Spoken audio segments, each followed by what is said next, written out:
Good afternoon and welcome to this afternoon's webinar with Jacques Lussier on expertise or process, which is more relevant, an application of process-based management to sustainable investment products. The Sustainable Investment Professional Certification webinar series is designed to bring you leading thought experts from the fields of sustainable investing and sustainable business.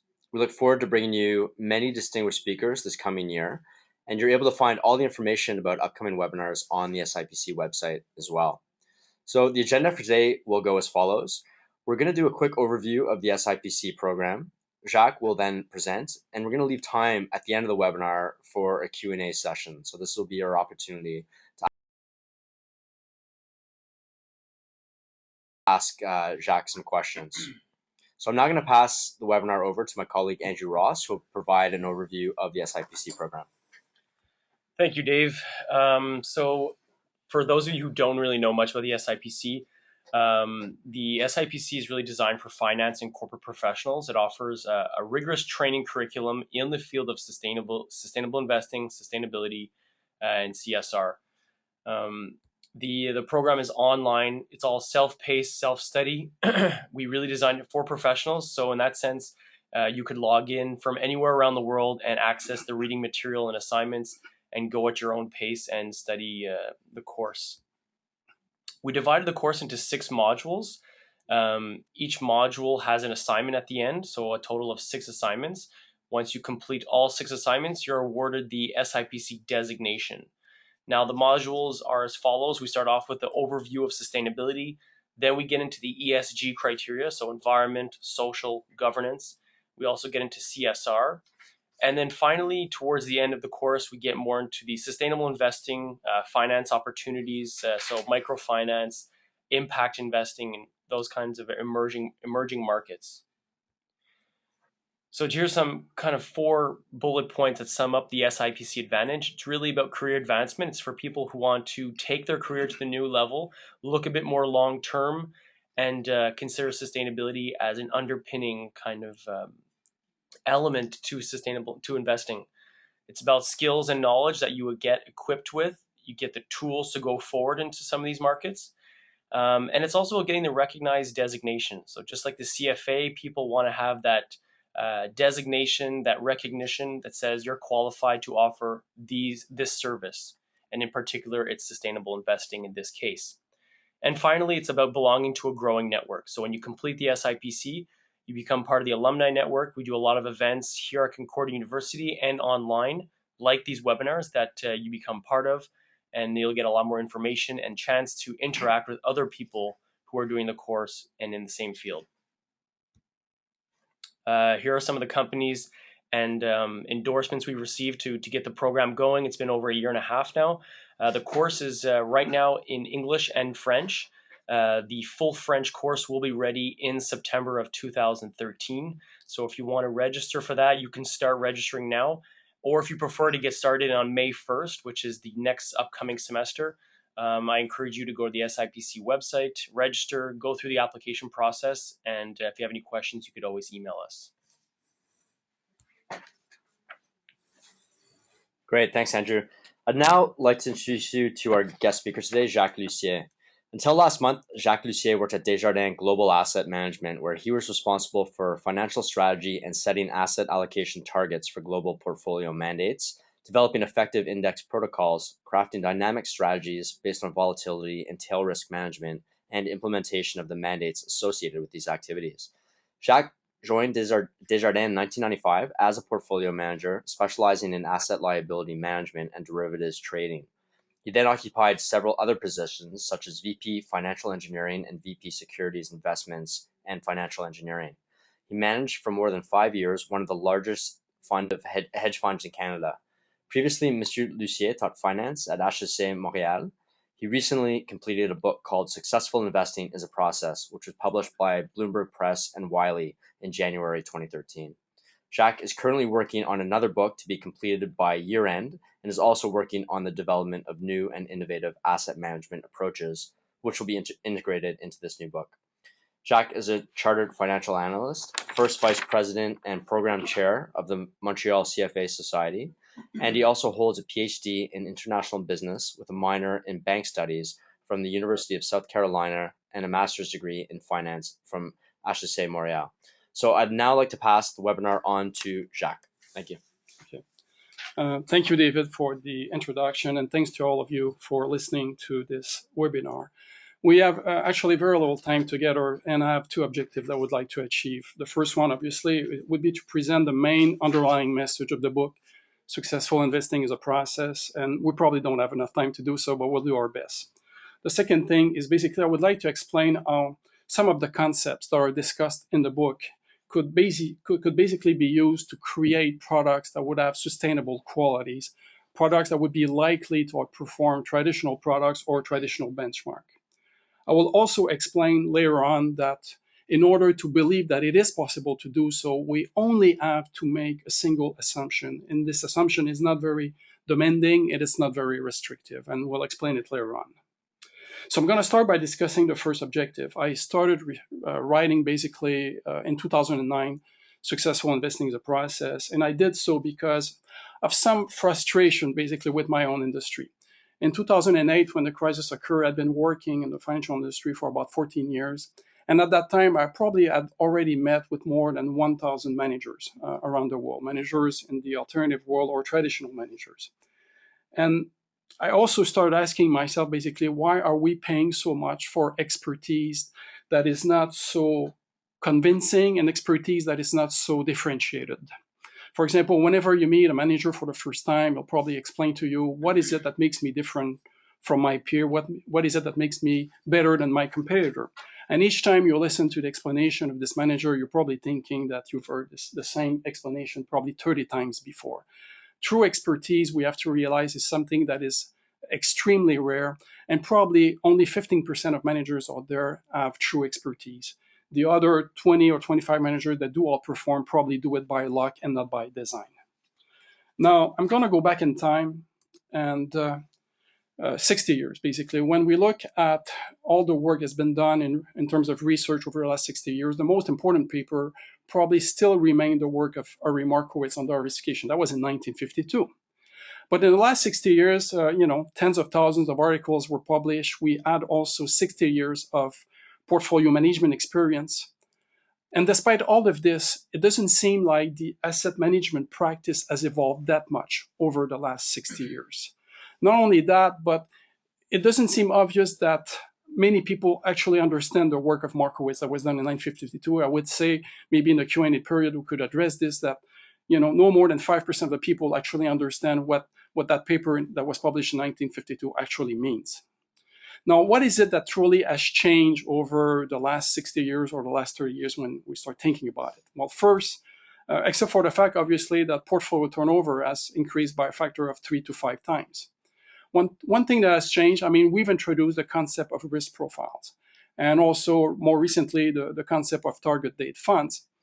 But these profiles are usually built around portfolio solutions that have a very unstable risk level. For example, when you look at the average 40-60, for example, allocation for the equity 60 fixed income, this allocation has a very unstable risk exposure over time. Sometimes it's very low and sometimes it's extremely high. So it cannot be the appropriate solution for the average investor. Second, we've introduced the concept of greater diversification, of geographic diversification, and also style diversification. However, whenever there is a crisis, we're always saying basically that diversification didn't work. Well, the reason why it didn't work is that even to this day, even if we take into account these improvements, we still own portfolios that are not very well diversified at all. And this is not a topic we're going to address today, but this is a topic that's addressed in the book. Second, we've been defining risk as volatility and tracking error. That's what we've been doing over the last 20, 30 years.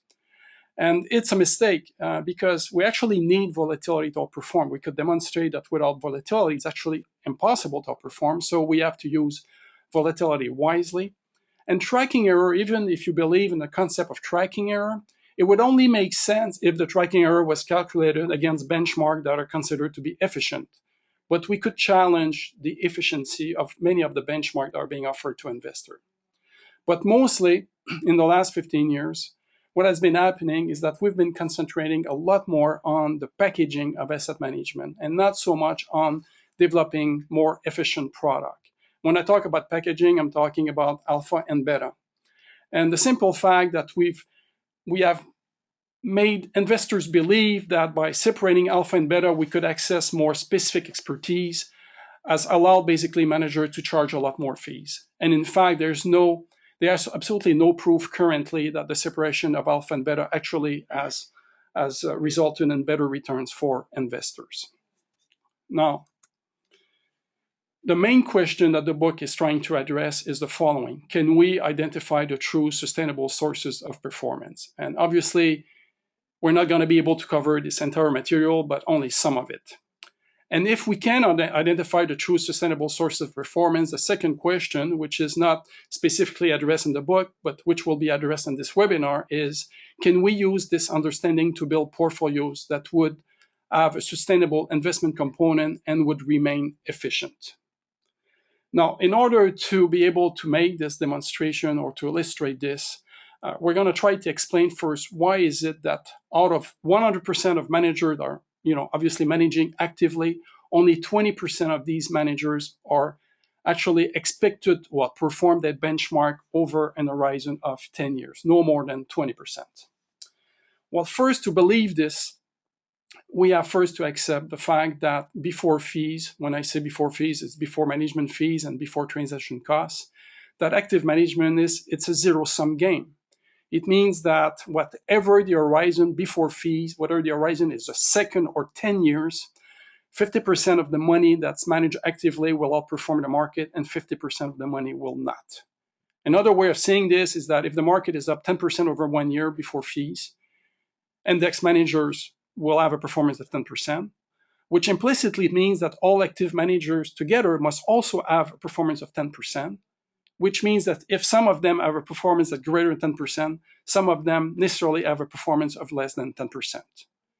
Now, when we introduce fees, things change in the sense that the horizon will impact the percentage of managers that are expected to outperform. For example, over a period of 10 years, we would expect, considering the level of fees and transaction costs, and considering also the volume of transaction that the average manager has, that no more than maybe 30% of them are expected to outperform over an horizon of 10 years, no more than 30%. It could be as low even as 20%. And this is not a forecast, it's a structural reality. If we placed ourselves in 2023 and we look at the performance of managers, active managers, between 2013 and 2022, which is an horizon of 10 years, we will have realized that no more than 30% of them have outperformed. Now, if this wasn't bad enough, another thing that we have to realize is that an horizon of 10 years is not even long enough to assume that some of these managers that outperform do not outperform by chance or by luck. In fact, we could demonstrate that as many as a quarter of the managers that outperform over an horizon of 10 years, or a quarter or even a third of managers that outperform over an horizon of 10 years actually do it by chance. Now, I don't have time to go into all the macro reason why that is the case, but I can give you a micro example. In 2011, I met with this one manager. And this manager between 1999 and 2008 was a first quartile manager. So over an horizon of 10 years. And he was a first quartile manager because basically he made a single good decision in 2006. And it was an aggressive decision. They decided to short the subprime market, mortgage market, which was, a good decision to make. And they did it aggressively. But if you had met that manager 2 years later and you had looked at his performance from 2001 to 2010, it would have been a last quartile manager because every single decision that he made after that was a bad decision.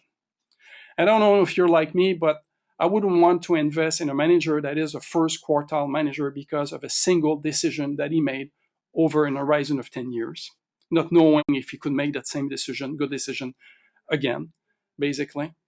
And you'd be surprised how many managers are actually in that situation. We could document many managers that have first quartile performance over a horizon of 10 years, and that's because of a single decision that had a tremendous impact on their portfolio. Now, if we remove managers that outperform by chance, well, we're left with only maybe 20% or even less of managers that outperform by design and not by chance. Now, the question then becomes, do they outperform because of some expertise that's unique and specific to them that we could not possibly try to reproduce on our own? Or do they outperform because of some structural qualities that they have in their investment process, whether they're aware of this or not? And I say whether they're aware of this or not because some managers actually have the right process. They have the right process to outperform, but they don't really understand the reason why they outperform. They may think that it's factor X in their process that makes them outperform, when in fact it's factor Y in their process actually makes them outperform. And basically, we don't have time to go through all the sources of performance, but we're going to give a few examples. And we're going to dig into one of those examples. Well, the first example is that we did a research on the performance of the best manager. And we found that half of the excess performance of the top manager was because of a systematic structural bias in their portfolio. Not a tactical bias, it was a structural bias, which means it's almost always in their portfolio. And that bias basically is a 20% value bias and a 10% small cap bias, which means that if yourself as an investor, instead of investing in the S&P 500, you would invest 7% of your portfolio in the S&P 500, 20% in the Russell 1000 value, and 10% in the Russell 2000, a smaller cap index. Basically, you would achieve half the performance of the best manager, excess performance of those best manager. It's a structural bias. It's almost always in their portfolio. The second factor, and that's the one I want to talk or insist more on, is what we call diversification of mispricing. And I will explain what diversification of mispricing is later on. But what's interesting is that 2/3 of the performance of the top 20% manager may be explained by a diversification of mispricing, and that factor is entirely random. It has nothing to do with the expertise of the manager. Diversification of mispricing occurs because of a random process, and basically it may explain 2/3 of the performance of the best manager, and we'll explain that a little bit later on. So before we get there, and to better understand what diversification of mispricing can mean, basically, I'd like to talk about a study that was done at Yale University in 2009 by two individuals called Kramer and Potato. And these two individuals, they developed a new measure basically of differentiation called active share. What it means, active share, it measures how different your portfolio is from your benchmark. And it's a standardized measure. It's between 0 and 1.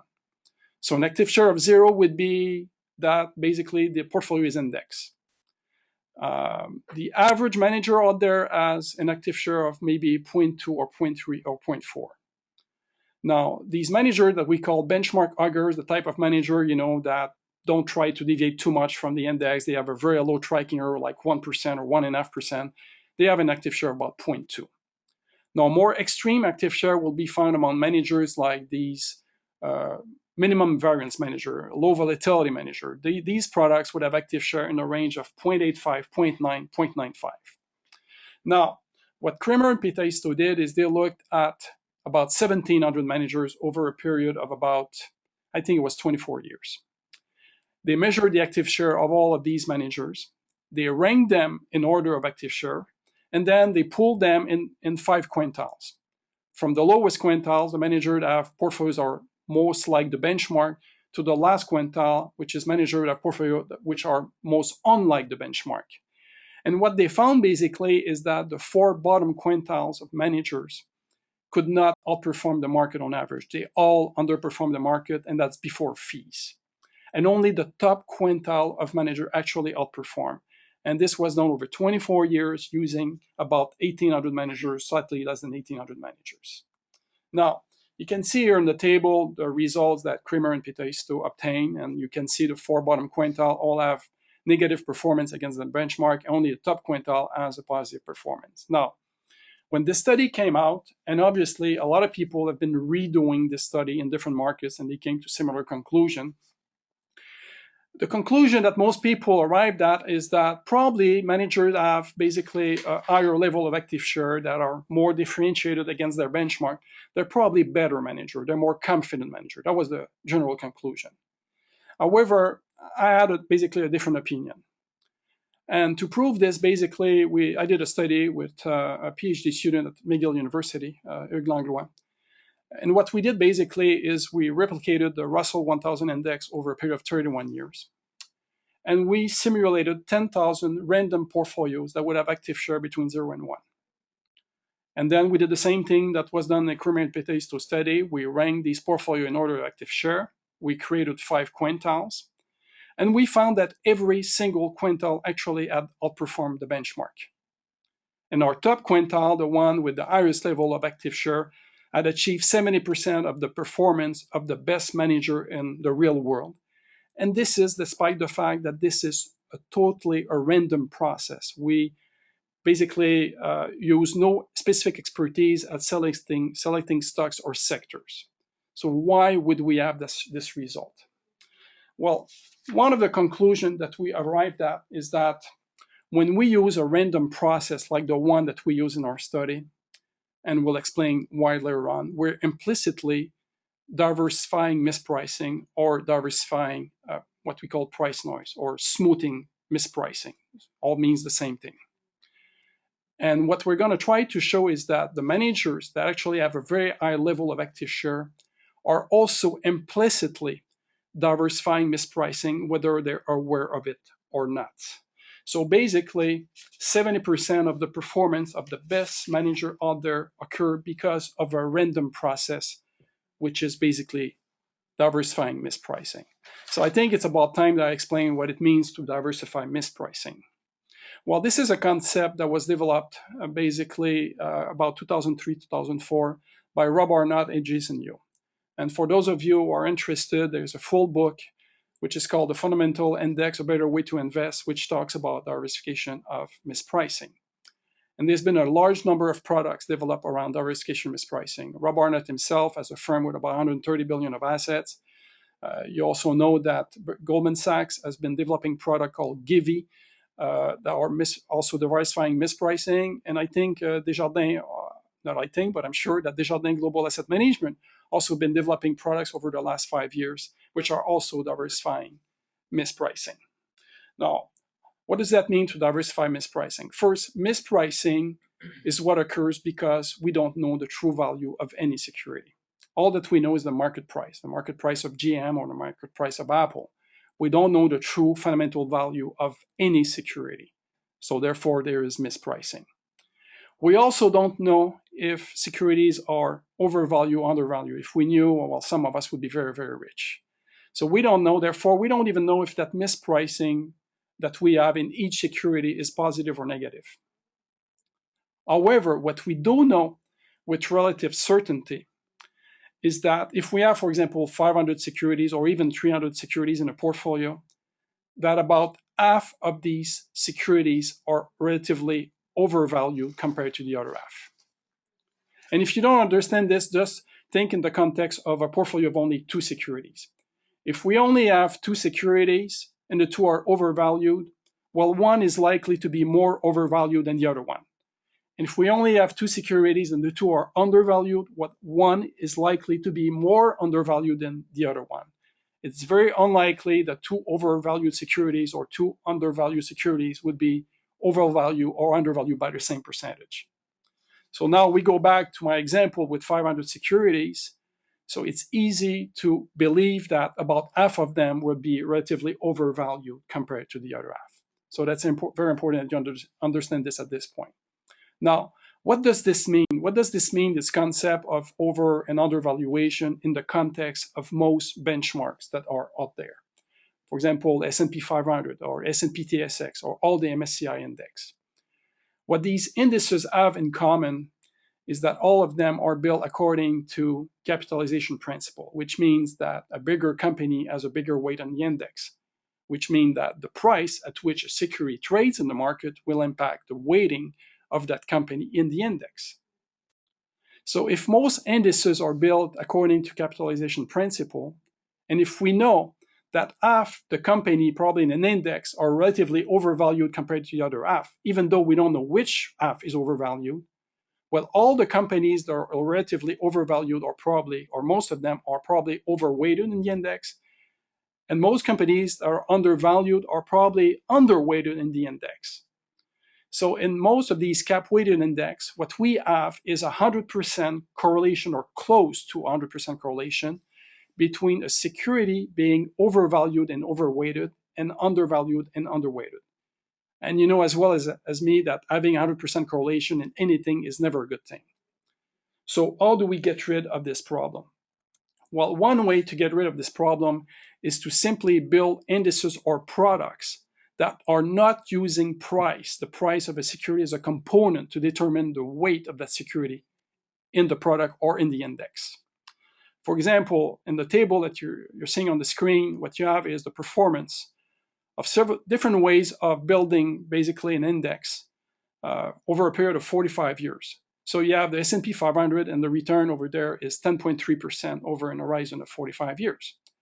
But if instead of using a capitalization weighted principle like the S&P 500, we had allocated according to book value, the performance would have been 11.9.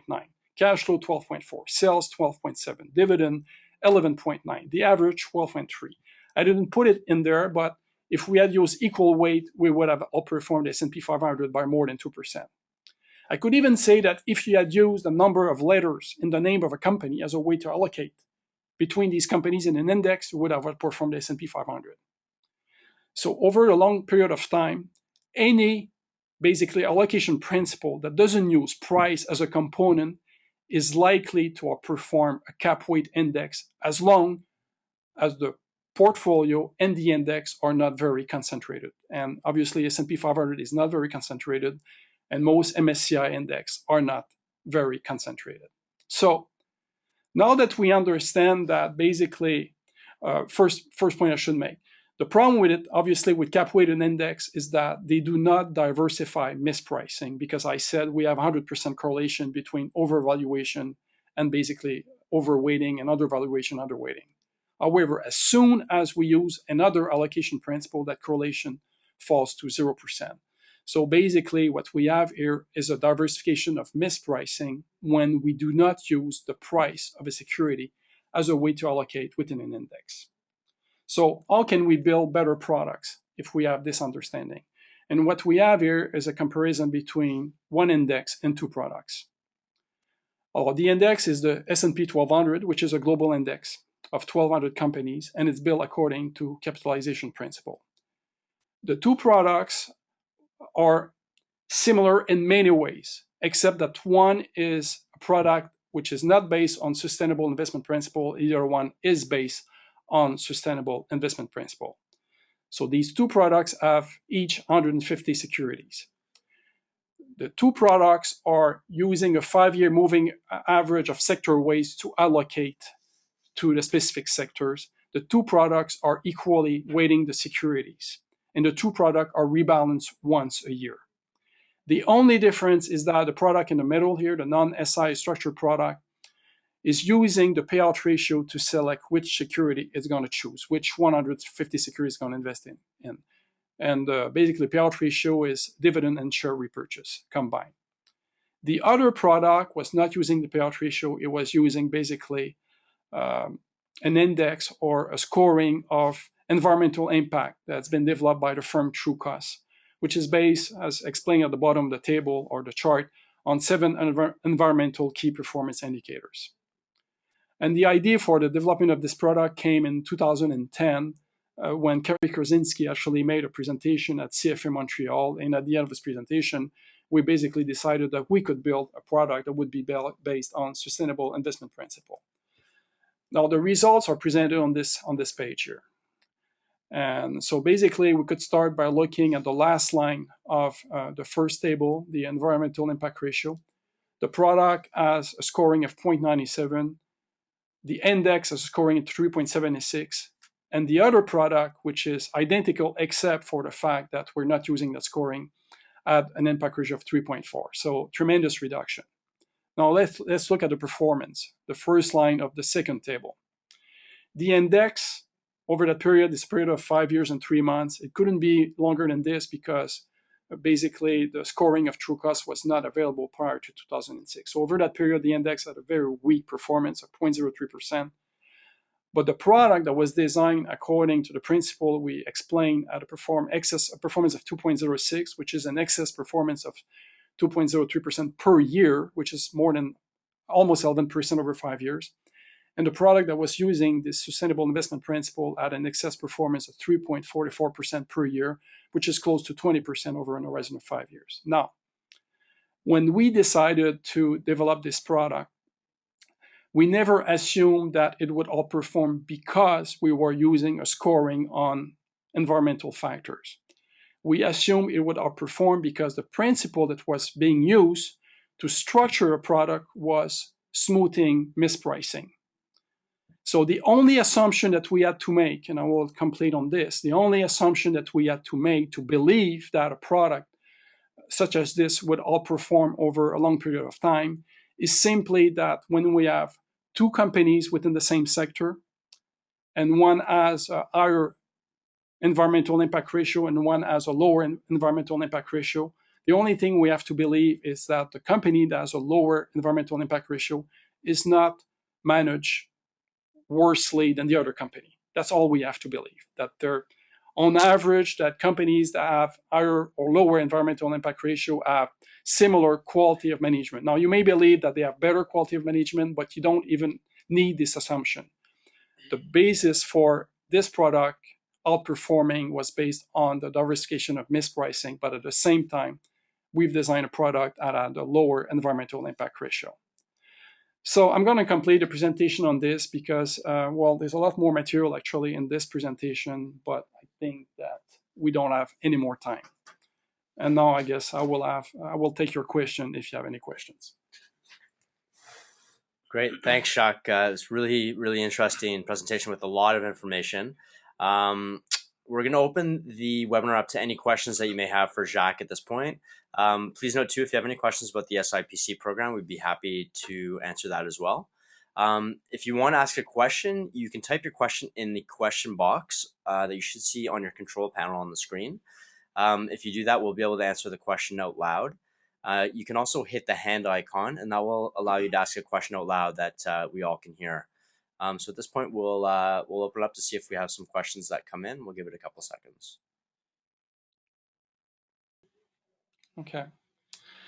So the first question is, I'm curious to know what is the name of the product sold by Desjardins. I guess Desjardins could answer this better than me since I'm no longer working there, but these products were designed initially for institutional investors. For example, the non-SI product has been in existence for more than 2 years. And the SI product, I believe, will be launched this month. And I understand that Desjardins intends to be marketing this product this year, but I do not know yet under what name these products will be sold by Desjardins. Second question by Rosalie Vendette. Okay, so Mr. Lussier just said that he did not assume that overperformance was not coming from environmental impact ratio, but based on the experience, does the environmental impact ratio play a role? This is actually a question I had for Kerry Krasinski 2 years ago when he did his conference at CFA Montreal. I was thinking that it was actually fairly complex for a company to be able to track its environmental impact. And I was assuming, is it possible that companies basically that have a lower environmental impact ratio are actually companies where the managers are more involved and whether or not they're possibly better managers? I don't think that, even though we have 6 years of data, 6 years, unfortunately, is not long enough to make this type of proof. However, like I said, all that we have to believe is that these companies are not managed any worse. And I don't believe we could make the argument that it would be managed any worse. I think we would have probably a positive bias thinking that they're likely, possibly, to be managed somewhat better. But we don't need to make this assumption. And I don't want to make this assumption because we simply do not have enough data to make this basically argument. Again, somebody asked again if this product does exist. The product does exist. It will be launched this month, but I still don't know what the name will be. Is it possible to get a copy of the presentation? Yeah, so this whole webinar is being recorded, and as usual, we make the webinar available on our website about a week later. So just check back on our website next week. Okay, what is the impact of reducing diversification by avoiding companies from an entire sector? Well, we actually, if you look at the design of the product, we did not actually avoid any sector. We were using the same allocation in each sector for the product that was SI and the product that was not SI. So what we were doing was selecting companies that had a better score within each sector. So we did not bias the sector. Now, another point could have been, is it possible we underperform because we're basically cutting ourselves from a lot of companies?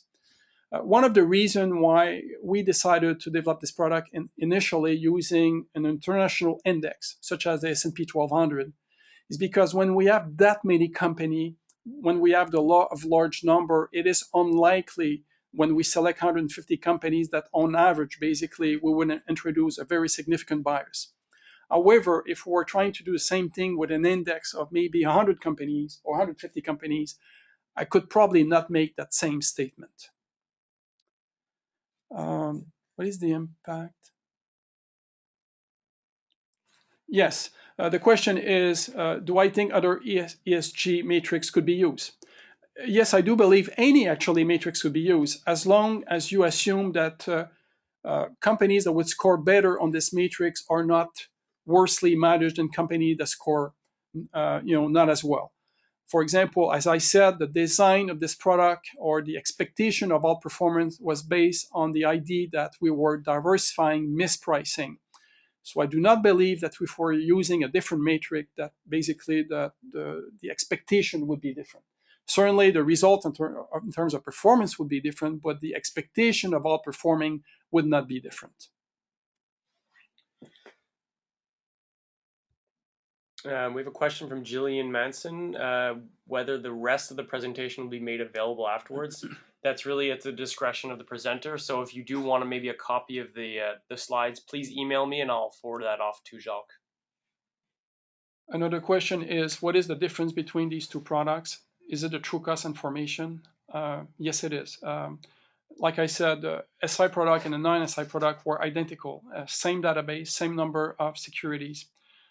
Same sector weights, same initial weights, same rebalancing process once a year. The only difference was in one case, the 150 securities were selected according to the payout ratio. In the other case, they were selected according to the true cost scoring system. So we integrate this data, but it doesn't ultimately impact performance from risk return per se. It's just a feel-good approach. I'm not sure I understand the question, but what I could say when we compare these two products is that basically the expectation of excess performance from the two products, the SI and non-SI one, are probably similar. So eventually, when the horizon is sufficiently long, let's say after the two products have been in existence for 5 or 6 or 7 years, one may start asking, why would we invest in a non-SI product if the SI products actually outperforms or performs just as well? And that's certainly a question that would have to be asked in several years. However, we do not have a long enough historical horizon to make that statement right now. Okay, well, at this point, I want to sincerely thank Jacques for his presentation and his time today to actually come in and do a webinar with us. We really appreciate his expertise in this area, and it generated some really good discussion at the end. So I want to thank Jacques, and I also want to thank all of you for joining us this afternoon. Again, please check out our website. We're going to be updating some upcoming webinars that we have in April and May quite soon. We have some really good speakers lined up. So visit our website. You'll get all the information you need. And if you have any questions about the SIPC program, please find our contact information on our website and feel free to get in touch with us at any point with any questions that you may have. So once again, thank you, Jacques, and thank you to you all for joining us this afternoon. Thank you.